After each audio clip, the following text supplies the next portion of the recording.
¿Qué tal? Buenas noches. Bienvenidos a Espiral. Recientemente se están cumpliendo 25 años de aquella tragedia en Chernóbil, el estallamiento de una central nuclear que tanto peligro dejó en una extensa región europea. Coincide en el tiempo con otra catástrofe, el reactor nuclear de Fukushima en Japón, que también ha arrojado peligro al mar y a las islas de ese país. Este segundo hecho, sobre todo, ha colocado una inmensa lupa crítica a propósito de la política energética en materia nuclear. En Alemania, por ejemplo, se detuvo el funcionamiento de 7 reactores. Y la idea de construir 100 reactores más en Estados Unidos, propuesta del presidente Barack Obama, está también sometida a revisión. Se trata del fin de la política de energía nuclear. El tema no es menor, porque esta era la fuente alternativa para sustituir a los hidrocarburos, al petróleo y el gas, que son los principales responsables de las emisiones de gases de efecto invernadero. Es decir, la energía nuclear es la principal arma para luchar contra el cambio climático. Si no hay otra fuente alternativa, realmente es prescindible la energía nuclear. Este es el tema que abordaremos esta noche en Espiral. Comenzamos.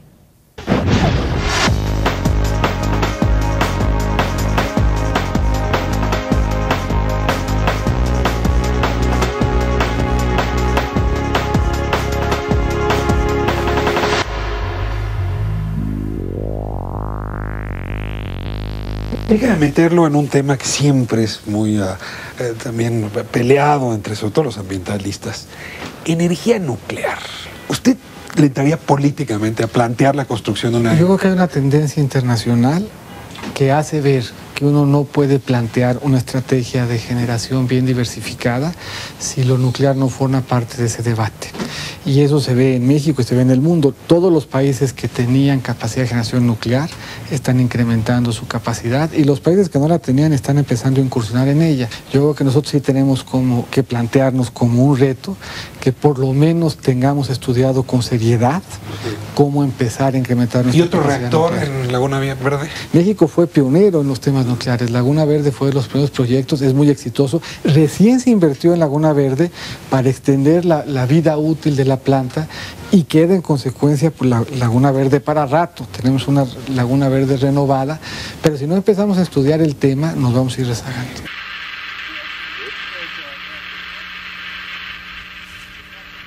A principios del 2011, el secretario de Energía José Antonio Meade confirmaba en Espiral los planes de inversión del gobierno mexicano para aumentar su capacidad de generación de energía nuclear, una visión basada en una tendencia internacional que vino a cuestionar el tsunami que devastó a Japón el pasado 11 de marzo y el subsecuente accidente en la planta nuclear de Fukushima. Este evento revivió el fantasma de Chernóbil, cuando la explosión de un reactor provocó una extensa área de contaminación en 13 naciones de Europa. 25 años después, se estima que el número de muertes vinculadas con el accidente rebasa las 950,000. 放射性物質の総量がすべて環境中に出るというような事故を仮定いたしますと、いわゆるもうチェルノブイリに匹敵するあるいは超えるような総量になろうかとは思います。The Fukushima Daiichi nuclear power accident and together with this Chernobyl disaster have given us enough and strong message, and we have to learn from these lessons. We have learned lessons from these tragedies. We have to strengthen this nuclear safety standard both at national and international levels. Con la planta de Laguna Verde en Veracruz, México forma parte de las 40 naciones en el mundo que tienen capacidad de producción de energía nuclear. La Comisión Federal de Electricidad aseguró que no representa riesgo alguno para nuestro país y que actualmente es la forma más eficiente y económica de producir electricidad, además, sin emisiones contaminantes. Anunció su intención de aumentar hasta en 10% la producción de energía nuclear en México en los próximos 14 años, por lo que invertirá más de 6,000 millones de pesos para elevar en 20% la capacidad de generación de Laguna Verde. A largo plazo, prevé una inversión de $80,000 con ayuda del Banco Interamericano de Desarrollo para construir hasta 10 nuevas plantas nucleares que contarán con los más altos estándares de seguridad. Cualquier evento es algo que es incierto. Lo que sí tenemos que tener la claridad es cómo es que podemos minimizar ese cualquier riesgo que tengamos a futuro, si es que la decisión es poner una planta nuclear. Nosotros decíamos que sí. Es una expectativa, creo que ahora con la situación del cambio climático es una opción que no hay que dejar de revisar, es una opción viable para México, hay estudios que así lo confirman y pues yo creo que sí podría ser. Por supuesto la nuclear debería de ser una opción viable para México. Creo yo que en un corto plazo pudiera tomarse una decisión de instalar, no sé, 2 nuevas plantas a lo mejor. Una opción que critican científicos y defensores del medio ambiente, más allá del problema pendiente del tratamiento de los desechos nucleares, contaminantes incluso por cientos de años, argumentan que si se trata de invertir millones en nuevas fuentes de energía, existen tecnologías alternativas más seguras, más limpias y potencialmente muy rentables.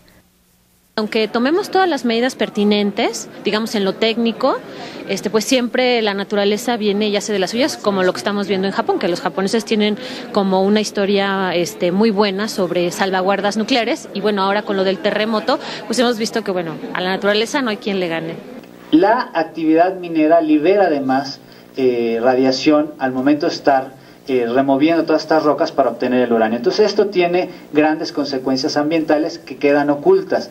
Quedan ocultas toda la energía que se requiere para la construcción de la propia planta, para el enriquecimiento del combustible. La energía nuclear no es limpia. Con energía solar, con energía del viento, con las renovables, podríamos cubrir, podríamos multiplicar por 1000, ¿verdad?, la capacidad actual de consumo, y lo haríamos, si lo hacemos inteligentemente, sin alterar el ambiente. Es decir, podríamos dejar resuelto el problema para las futuras generaciones. El accidente de Fukushima, a 25 años de la catástrofe de Chernóbil, ha reabierto el debate sobre la energía nuclear. Frente a un impacto humano y ambiental potencialmente desastroso, la pregunta es si las ventajas de esta energía justifican los riesgos que implica. ¿Qué lecciones tendríamos que sacar justamente de este episodio en Fukushima? Para abrir el programa tenemos una conversación con José Raúl Ortiz Magaña. Él es el director general del Instituto Nacional de Investigaciones Nucleares. Ingeniero, me da mucho gusto tenerlo aquí en Espiral. Gracias. Voy a aprovechar su conocimiento y a ver con esta primera pregunta. ¿Qué lecciones sacamos en México? ¿Qué lecciones debe tomar la política energética en México después de la tragedia en Fukushima? Bueno, en la industria nuclear es costumbre que todos los accidentes que ocurren se analizan a fondo y muy detenidamente para obtener las lecciones aprendidas y de ahí tomar las medidas que correspondan en la mejora de los aspectos de seguridad de tales reactores.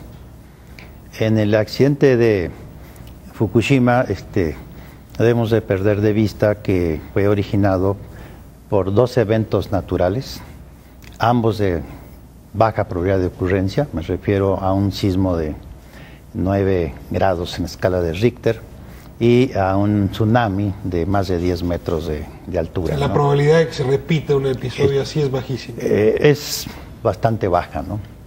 Entonces, sin embargo, en Fukushima, después del sismo de 9 grados, la estructura de la planta en sí resistió el sismo.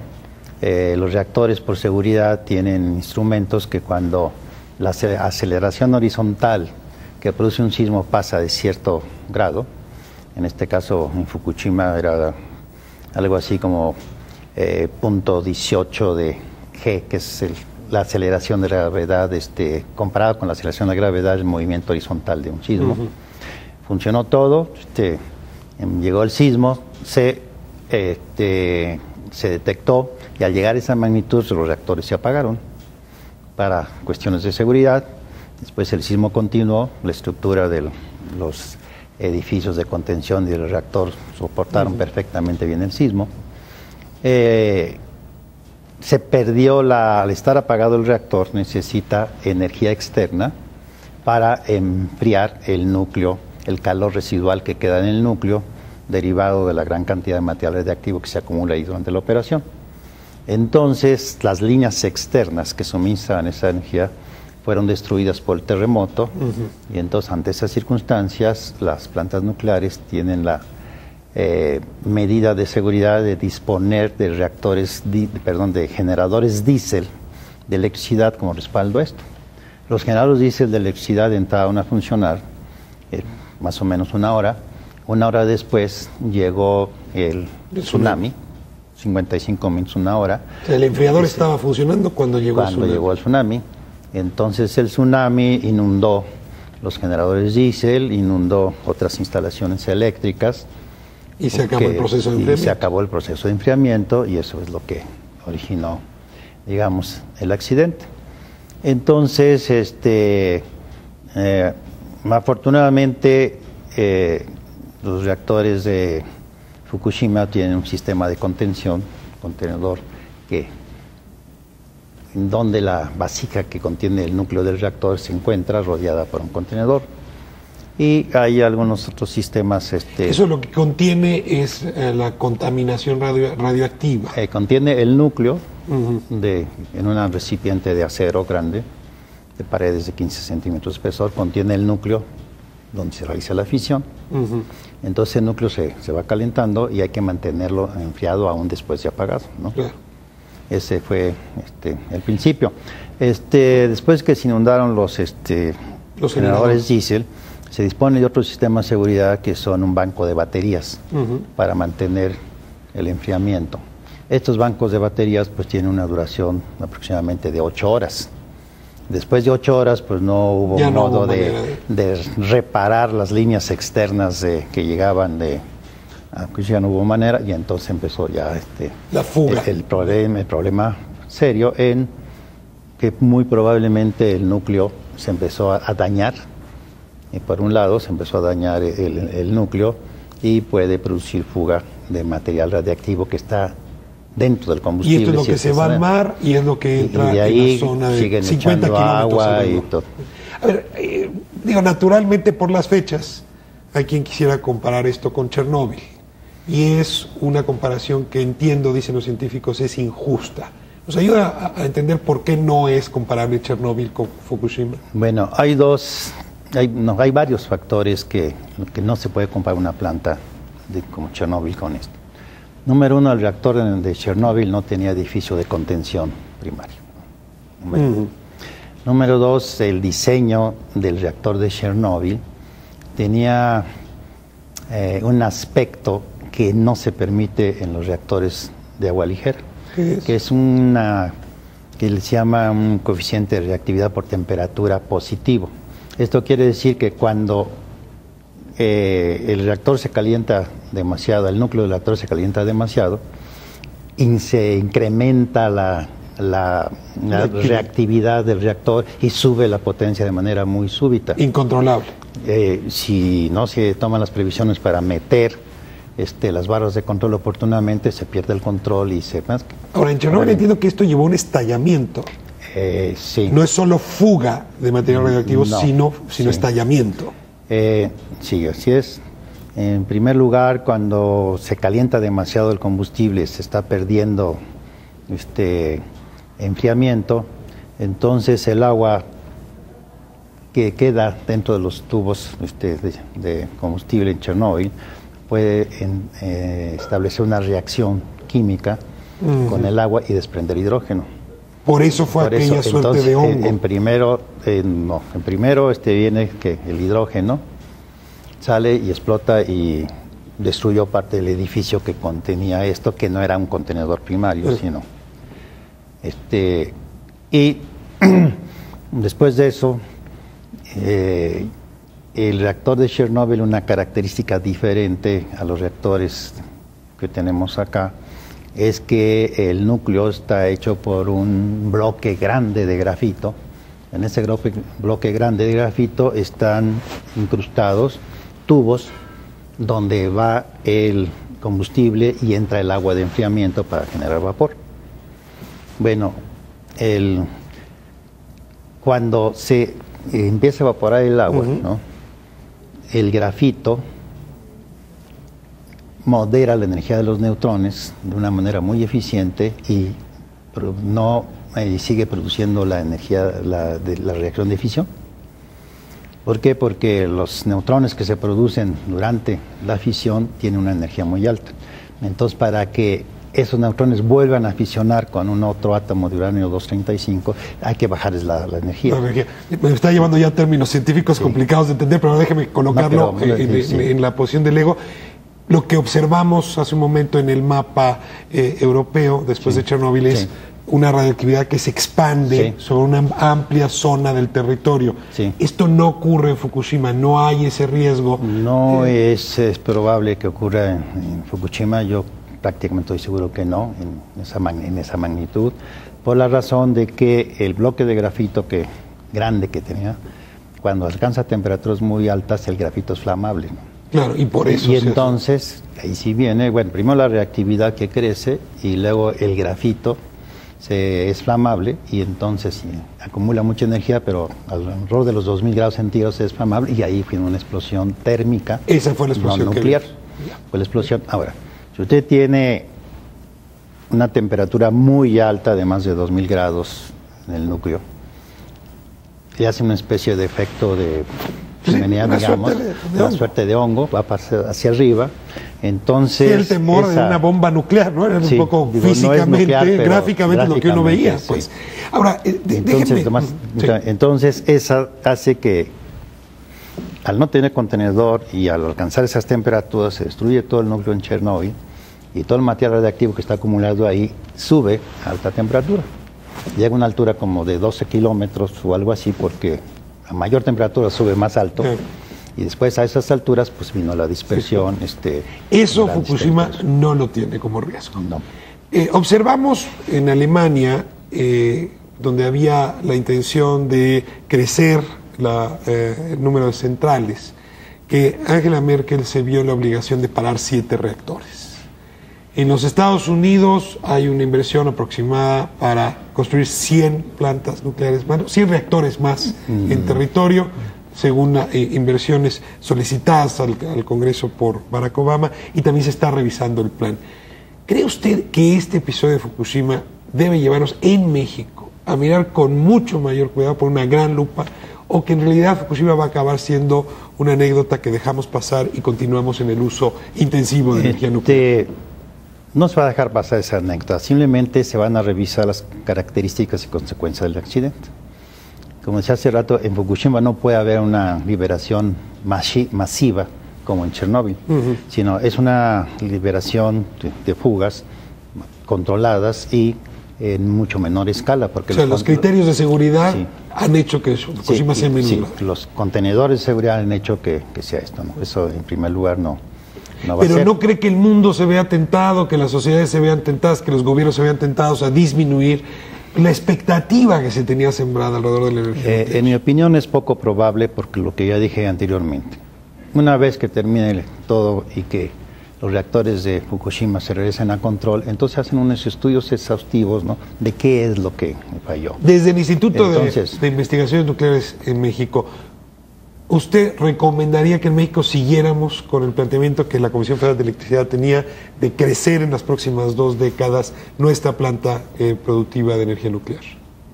Es muy probable que sí, pero repito, antes de eso debemos hacer un análisis completo de cuáles son las fallas y consecuencias de Fukushima. Es momento de poner a enfriar la política, como si fuera un reactor. Es posible, ¿no? Esa sería la sugerencia. Sí, sería la sugerencia, y esperar a hacer una revisión exhaustiva de las causas o cómo se puede evitar que 2 fenómenos naturales de baja probabilidad de ocurrencia y que ocurren simultáneamente, ¿no? ¿Cómo podemos hacer que las plantas nucleares resistan esto? Los tiempos de la ciencia no son los mismos que los tiempos de la política. Y déjeme ponerle el dilema que se antoja el más grave. Traemos un conjunto de emisiones de efecto invernadero que provienen sobre todo de la fuente energética de hidrocarburos, gas y petróleo, carbón, que están dañando seriamente la atmósfera y que están provocando el cambio climático. La apuesta para sustituir esa fuente era justamente la nuclear. Entre otras energías detenemos limpias. Pero la más limpia y la más barata es la nuclear, ingeniero.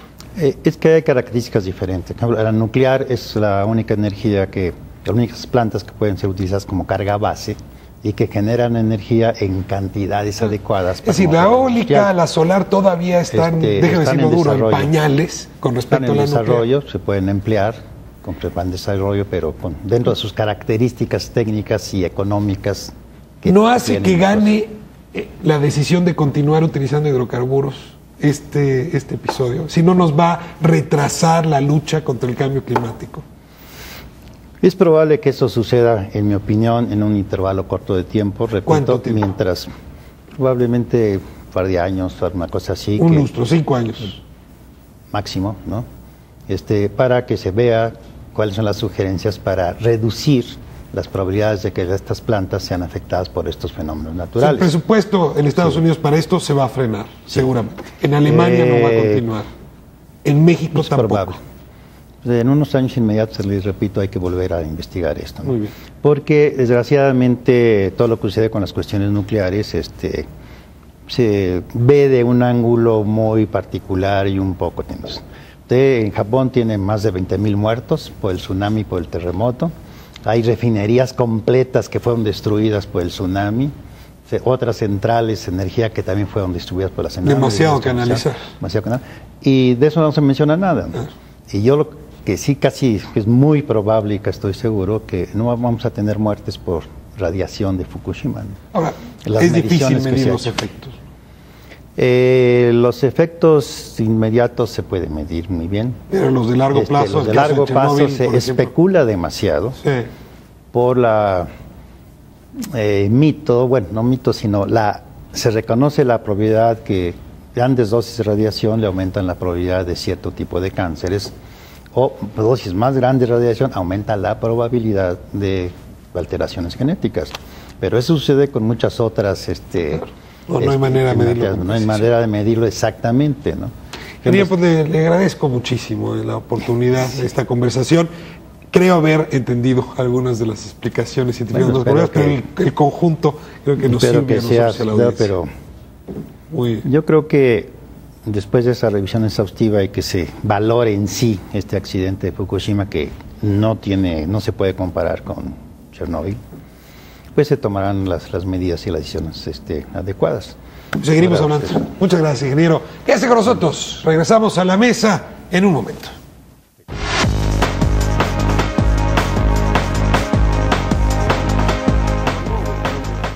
Постоянного жилья, обойдя бараки, обойдя временно. Но это там, где деревьев не было. А там, где были. Радиации, конечно, мы очень много хватанули. Щитовидка у меня вот увеличена. Здоровья нет. Ну, а что там осталось? Там все осталось. Вот, понимаете, вот как вот квартира, вот сейчас уйти и все оставить. Я потеряла и деньги, и ту жизнь потеряла половину, и здоровье, конечно, вот сейчас очень сильно здоровье. Ну, конечно, в 25 лет я уже посидела. Полностью. Я вот крашусь 2 раза в месяц, да. Я 25 лет очень сильно полностью, я стала седая. Дочери моей не росли волосы очень долго. Я вам скажу, где-то лет до 4 лет не росли волосы у нее. Вот моя мама, маленькая моя девочка, это в Припяти, вот моя квартира. Потому что...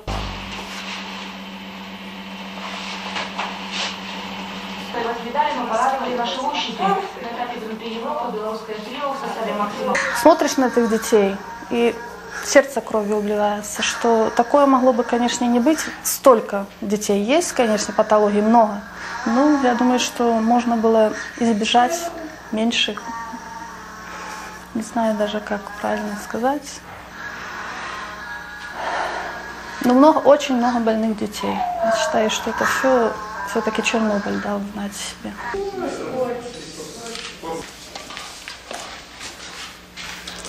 Об этой проблеме никто не говорит, она ничуть никуда не ушла. Она как была 25 лет назад, так же она и осталась. Потому что влияние радиации, оно не прекращается ни на один день. И теперь уже это влияние идет на следующее поколение, на детей тех, кто был тогда поражен 25 лет назад. И эта проблема на сегодняшний день остается такой же острой, как и была. Mira uno de estas imágenes y en efecto se entiende bien por qué el rechazo al uso de la política energética, y quizá la pregunta central es si fenómenos como el de Chernóbil o el de Fukushima podrían repetirse, y eso va a definir en buena medida el futuro de la política nuclear. Pero vamos a hablar con quienes realmente saben del tema. Les agradezco mucho que nos acompañen esta noche, y como es tradición, les pido que se presenten sus cartas credenciales para este debate. Beatriz, comenzamos con usted. ¿Qué tal? Muy buenas noches. Soy Beatriz Olivera. Soy coordinadora de la campaña de energía y cambio climático de Greenpeace. Greenpeace es una organización ecologista independiente política y económicamente, y tenemos presencia en México desde hace más de 15 años y a nivel mundial un poquito más de 40 años. Te agradezco muchísimo que nos acompañe. Está con nosotros Epifanio Cruz. Bienvenido. Muchas gracias por la invitación. Soy el doctor Epifanio Cruz. Coordino la Unidad de Irradiación y Seguridad Radiológica del Instituto de Ciencias Nucleares de la UNAM. Y igual tengo un doctorado en ciencias nucleares. Muchas gracias por acompañarnos. Marco Antonio Martínez, bienvenido, científico. Muchas gracias por la invitación. Yo soy profesor de carrera del Departamento de Física de la Facultad de Ciencias, y pues me he dedicado a cuestiones de energía desde hace ya muchos años en comunidades rurales, e inclusive en algunos debates que se han dado en México, como en 79-80, cuando se iba a poner un centro de reactores experimentales en el lago de Pátzcuaro, y pues por necesidades de curiosidad de la gente que demandaba información, pues me tuve que abocar un poco a ese tema, ¿no? Y ahora en 86, con el accidente de Chernóbil, hubo una inquietud muy grande en el estado de Veracruz, sobre todo alrededor de la planta de Laguna Verde, y también hubo que informarse sobre eso y pues responder a preguntas de la gente, de las asociaciones de ganaderos y así, pescadores y todo esto, ¿no? Pues hoy vamos a aprovecharlo de nuevo porque traemos muchas dudas. Muchas gracias por estar aquí con nosotros. Y está también con nosotros Gerardo Herrera. Me da mucho gusto siempre que viene alguien del CINVESTAF a Espiral. Muchas gracias. Muchas gracias por la invitación. Yo soy investigador en el Departamento de Física del CINVESTAF, del Instituto Politécnico Nacional. Mi área de trabajo es la física experimental de altas energías. Trabajo en un proyecto experimental ALICE en el Gran Colisionador de Hadrones. Eso me ha puesto en contacto con las radiaciones. Trabajamos con las radiaciones en la detección y expuestos. Y por supuesto también como parte del campo de investigación en la detección de radiación y un interés por el tema de la energía, que es un tema central de la sociedad. Primero que nada, la pregunta que a todos nos afecta más. 25 años después de Chernóbil, después de lo que ocurre en Fukushima, ¿qué tan probable es que estos eventos puedan seguir ocurriendo? Pues la probabilidad existe, ¿no? Yo creo que ese es el primer cuestionamiento. Antes de preguntarnos qué tan alta es la probabilidad existe, está ahí. Antes de Fukushima hablábamos de Chernóbil y nos referíamos a un país pues comunista, un país en el que no se contaba con la infraestructura necesaria para hacer frente a una catástrofe nuclear. Ahora viene Fukushima, viene Japón, y pues la pregunta viene nuevamente a colación, ¿no? Es un evento que pasó en la tercera potencia mundial, en la capital tecnológica a nivel mundial, Japón. Entonces, por supuesto que la probabilidad está ahí. Te decía el ingeniero Ortiz hace un momento, la probabilidad de un tsunami y un terremoto de 9 puntos Richter, es decir, es realmente una cuestión que sería difícil que se volviera a conjuntar. Les pregunto, ¿nos podemos quedar tranquilos porque esa catástrofe ocurre como el cometa Halley cada 70 años o realmente hay que estar preocupados porque se puede volver a pasar en un tsunami, en fin, terremoto en Veracruz, por ejemplo? Mira, es un poco complicado digamos, afirmarlo o no. El sentido es, digamos, son eventos impredecibles. Algunos de ellos, como los sismos, por ejemplo, sí se pueden un tanto tener algo de certeza en ese sentido de decir, bueno, no ha pasado en los últimos 20 años, que es lo que decían los japoneses. Efectivamente, esperaban un sismo donde prácticamente el punto no era el elegido que ellos decían. Sin embargo, estos, digamos, son fenómenos recurrentes en el tiempo, porque la escala de tiempo, vamos, la Tierra tiene cierta vida, cierto reacomodo de las placas tectónicas, etcétera. Pero esto, obviamente que si nos sentamos a esperar a ver si nuevamente llegan estos dos eventos uno tras el otro, si son eventos sería recurrentes, un poco difícil. Las centrales nucleares pueden ser entonces un punto de gran peligro para las comunidades humanas. Yo quisiera decir en esto un aspecto que es importante. No solamente son los factores externos, digamos, naturales los que intervienen en los accidentes, como en este caso la presencia de un terremoto con un tsunami. En Chernobyl no hubo fenómenos de esta naturaleza. La Tierra estaba en calma, pero fueron los seres humanos que estaban manipulando el reactor los que provocaron el accidente. Y esto tiene que ver con otro factor muy importante, que es efectivamente los seres humanos. Ahí se calcula más o menos que entre el 30 y el 50%, porque los cálculos son difíciles de hacer, de los causales de accidentes son errores humanos. De manera que, y eso siempre va a estar presente, haya terremotos. Eso nos remite de nuevo a la idea que planteaba el ingeniero sobre los criterios de seguridad, que en efecto, frente a un tsunami, un terremoto, digamos, no hay manera de tener previsión suficiente. Pero frente a los errores humanos o frente a ciertas condiciones uno puede tener criterios de seguridad que vuelven o que disminuyen pues, el riesgo de una radiación como la que observamos. Sí, yo estoy de acuerdo.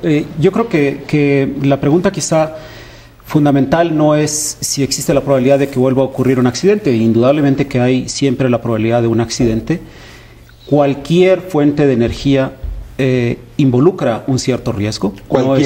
No está limitada hasta la leña que uno enciende. Cualquiera. Hace poco todavía teníamos un derrame impresionante en el Golfo. Hace un año. Tenemos accidentes en minas por la extracción del carbón. Tenemos incendios forestales. Tenemos cantidad de riesgos y de accidentes que seguirán, sigue latente el riesgo. Yo creo que no es quizá esa la parte medular, aunque por supuesto que es muy importante. Se debe de caminar en la dirección de reducir esos riesgos. Creo que es claro también para cualquier fuente de energía. Pero para mí lo que resultaría más interesante discutir, y creo que es más importante informar a la gente, es la percepción de los hechos, la percepción que se da de los eventos. A ver, vamos sobre eso, porque me parece fundamental. O sea, uno puede tener una percepción correcta si uno tiene suficiente información y si uno tiene también los conocimientos para que esa información nos permitan tener ciertas certidumbres.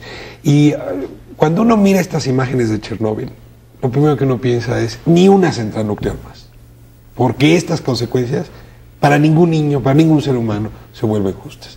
Y ahí un poco les quiero pedir que me ayuden a saber si esas consecuencias se pueden vivir en Japón, si se pueden vivir en otras centrales nucleares, o si esas consecuencias fueron únicas. Mira, al respecto, yo para terminar mi punto con la percepción, yo pienso que esa es una parte fundamental. Cuando una modelo muere por anorexia, recibe una nota en la prensa y es un acto sensacional que conduce a la gente a pensar que quizá debemos de cuidar y no adelgazar tanto, sino más bien mantener un peso incluso por encima del recomendable. Y tenemos problema de obesidad que produce cantidad de muertes por problemas cardiovasculares en todo momento, y sin embargo eso no nos alarma. Tenemos una gran sensación, unas notas en los medios cuando cae un avión, y sin embargo mucha gente prefiere viajar en el autobús, que sabemos tiene un riesgo muchísimo más amplio de accidentes que el volar. Y eso es a lo que me refiero. En realidad siempre está uno administrando riesgos. Yo pienso que la ciencia y la tecnología no le debe dar, no da ningún lugar a la percepción que se tiene, sino a la realidad. Y eso es algo que es importante comunicar a la gente. Bueno, ayúdenme a entender. Sí. A ver, adelante. Claro, es que justo lo que acaba de decir es muy cierto.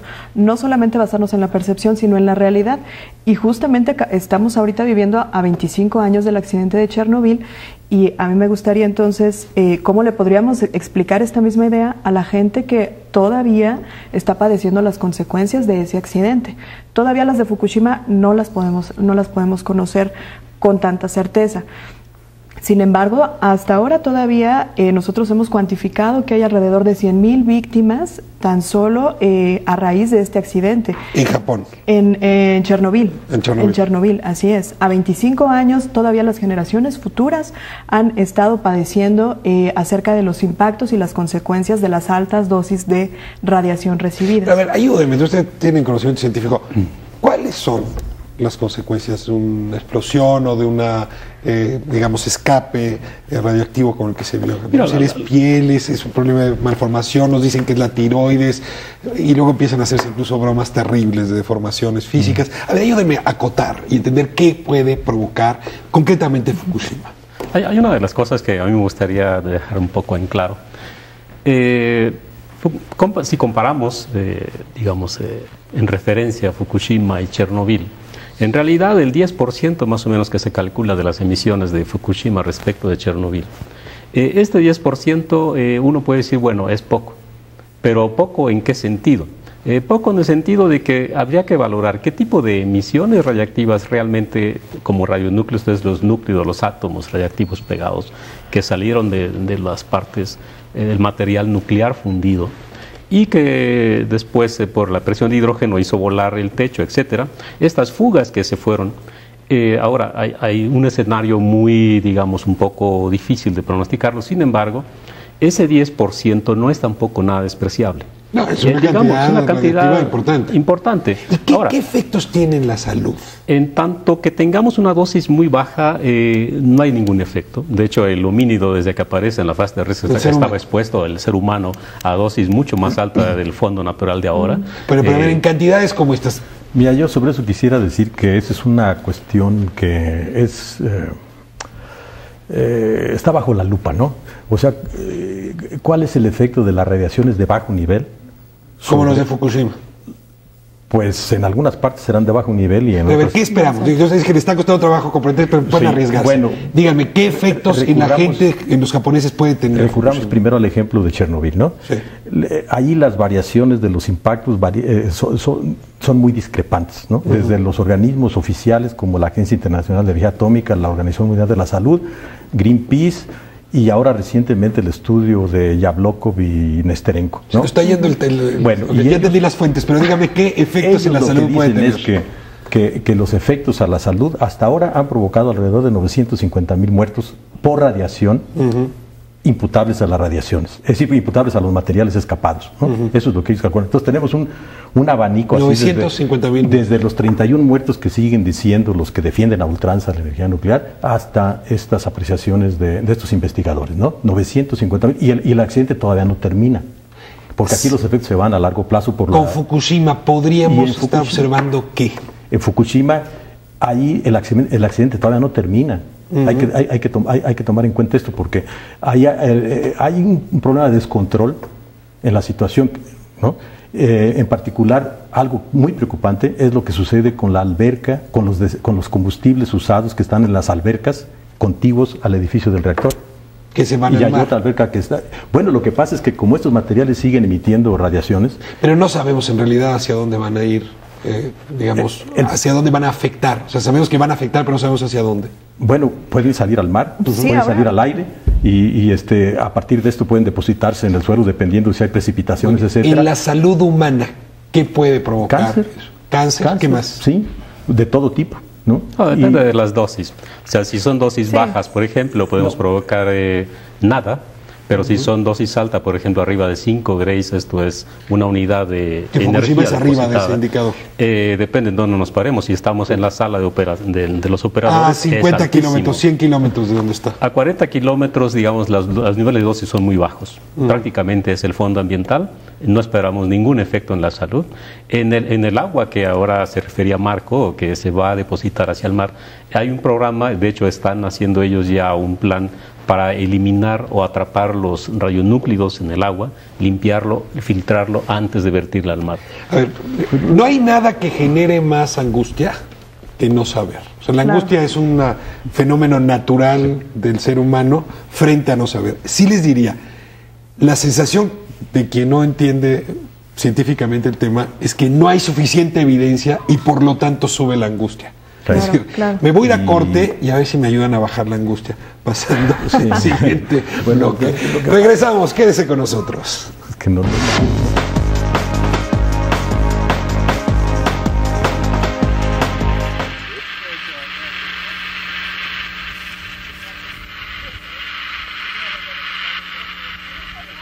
25 years has passed, but yet the conclusion is very clear that the radiation exists here. In our recent visits, we even found radiation quite far away from this center. We traveled for 300 kilometers, and yet radiation even existed there in the food chain.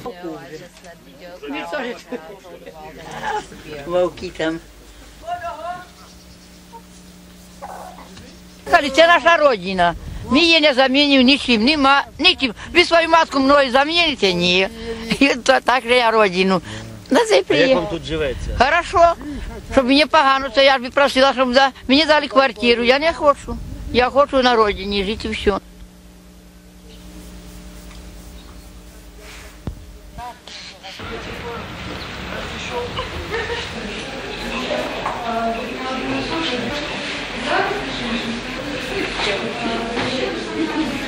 Чернобыль – это урок прежде всего, из которого нужно извлечь выводы и, естественно, для того, чтобы в будущем это не повторялось. То есть мы учимся на своих ошибках, а некоторые неоднократно повторяем, но есть такие ошибки, которых повторять не нужно. Чернобыль – одна из них.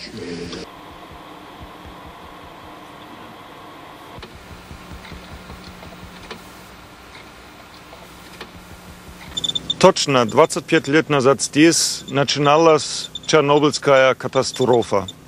6 недель назад мы видели вот японская атомная катастрофа. Чего мы еще ждем? Нам нужно срочно переходить на альтернативные источники энергии. Это ветер, это солнечная энергетика, это использование биомассы. Это все есть. Нужно просто, чтобы политики поняли и перешли к альтернативным источникам энергии. Suena enormemente sensato lo que plantea justamente esta persona. Es decir, frente a las fuentes, digamos, de energía vinculadas con los hidrocarburos, que nos están dañando el planeta enormemente. Hablaban hace un momento de la fuga en el Golfo del año pasado, ¿no? Y cómo las emisiones de efecto invernadero están produciendo el cambio climático. Se necesita mover hacia otras fuentes de energía. Pero siendo sinceros, la energía solar, la energía eólica, la biomasa, son todavía fuentes de energía que están lejísimos de poder aportar. Y en ese sentido la nuclear se presentó como una alternativa. Cerrada la nuclear, sí surge el temor de que los hidrocarburos hayan ganado otra vez la batalla. Marco. Mira, hace una semana la generación de electricidad por fuentes renovables, es decir, el sol, biomasa y viento, acaban de superar la generación de electricidad por la vía nuclear en el mundo. No son una utopía, son una realidad. En este momento, repito, las fuentes renovables de energía han superado a la generación de electricidad por fuentes nucleares. La discusión no es entre si hidrocarburos, carbón y energía nuclear. Ese no es el dilema. El dilema es si las fuentes agotables de energía, léase fuentes fósiles y energía nuclear versus las fuentes renovables de energía. Ese es el... Déjeme comprar el argumento. Si estuviera aquí a científicos chinos que traen una enorme dificultad para disminuir su uso de hidrocarburos, ¿les convencería este argumento? No, desde luego, es información falsa. Es decir, la aportación de energía eléctrica o de energía en el mundo por celdas fotovoltaicas o por biomasa todavía no llega ni al 1%. Si el país más avanzado en energía fotovoltaica es Alemania. Fotovoltaica es sol, ¿verdad? Es sol. Sí. Alemania ha invertido fuertemente en energías renovables. Ahí se encuentra el campo más grande de generación de energía solar. Para que la gente se dé una idea rápida de dónde estamos, de qué estamos hablando. Estamos hablando de poco menos de 1 kilómetro cuadrado de celdas solares que proporcionan la energía suficiente para proveer a un pueblo de 8,000 habitantes. O sea, si esto lo escalamos a México, estamos hablando de un factor de más de 10,000. ¿Y estamos hablando de cuántos kilómetros? Estamos hablando no tanto problema de superficie como el problema fundamental de la energía solar, de la tecnología fotovoltaica, que es el costo. A ver, les pido un poco a los otros que terminan, nada más para precisar datos. Están dos posiciones distintas, es decir, las que nos dicen que estas otras fuentes alternativas no están todavía en posibilidades. Es que no deben ser posiciones, hay datos, no deberían ser. Sí, mira, me parece que sí, lo que dice Marco es, a mí me entusiasma si esto es real, pero me parece que es un cálculo y en realidad uno debiera poner un poco en el sentido de la balanza, porque... Un cálculo bien fundado. Sí, bien fundado en el sentido de decir, bueno, ¿cuánto me cuesta el recibo de luz hoy en este momento producido por fuentes como la nuclear o el petróleo o la eólica o la biomasa o las fuentes del mar?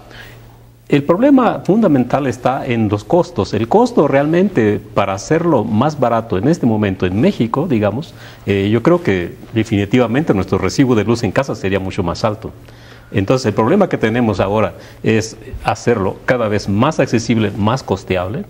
Esas fuentes, yo estaría feliz si esas fuentes... Pero no le crees ese dato, a ver, yo dije que la electricidad proveniente de fuentes renovables no nada más es la fotovoltaica, es la eólica, esa es renovable, viento. Esta, sumando la biomasa con la eólica y un poco de la fotovoltaica, la suma da más que la electricidad generada por fuentes nucleares hace una semana. Ese es un dato duro. Ese es un dato duro. Indiscutible. Es indiscutible. Ahora sí la fuente. Dicen que es falso, no sé por qué. Estaríamos brincando si eso fuese real. Pues brinque, porque es real. Yo por eso estoy tan entusiasmado. Claro. O sea, eso acaba de pasar la semana hace 7 días.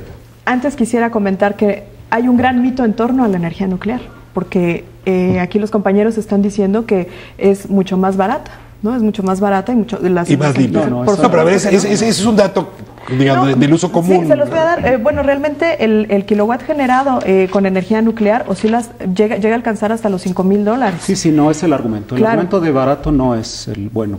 No es más barato. No, ese no es el argumento. Definitivamente. Es más limpio. No, el argumento es que la mejor manera que tenemos al momento de producir cantidades grandes de energía, lo menos contaminante posible, con problemas, con inconvenientes asumibles, y que no representa los problemas que percibe la gente. Para acotar el problema de la radiación, antes de Chernobyl, a que yo considero como un proyecto militar, antes de Chernobyl hubo 528 ensayos nucleares, de los cuales Chernobyl solamente aportó el 0.1% de yodo 131 a la mente.